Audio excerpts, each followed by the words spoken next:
আজকে কমিশনের ঐকমত্য কমিশনের পক্ষ থেকে সরকারের কাছে রিপোর্ট প্রদান করা হবে। এটা গুরুত্বপূর্ণ বৈশিষ্ট্য, যে বিশিষ্ট দিন জাতির ইতিহাসে। আমরা শুরু করেছিলাম অভ্যুত্থান, তারপরে সবচেয়ে গুরুত্বপূর্ণ অধ্যায় ছিল জুলাই ঘোষণা, জুলাই ঘোষণার পরে জুলাই সনদ।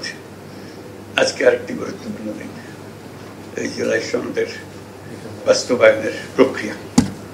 এটা খুব গুরুত্বপূর্ণ একটা বিষয়। আমরা এটা ঐতিহাসিক পরিবর্তন।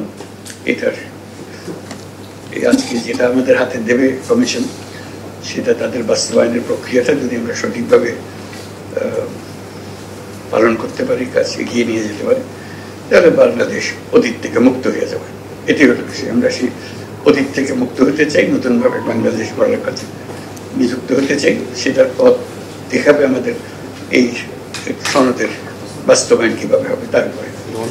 আমি প্রফেসর আলী রিয়াজ এবং কমিশনের মেম্বার সবাইকে শুরুতে ধন্যবাদ জানিয়ে রাখছি, এটা এই ঐতিহাসিক দিনটা সূত্রপাত করার জন্য, ঐতিহাসিক দিনটাকে বাস্তবে নিয়ে আসার জন্য, এবং তাদের এই পরিশ্রমের দীর্ঘ পরিশ্রমের ফসল হিসেবে আজকে সেই সনদটা আমরা সনদের বাস্তবায়ন প্রক্রিয়া সম্বন্ধে আমরা জানতে পারবো, সেটা নিয়ে আমরা আলাপ করবো।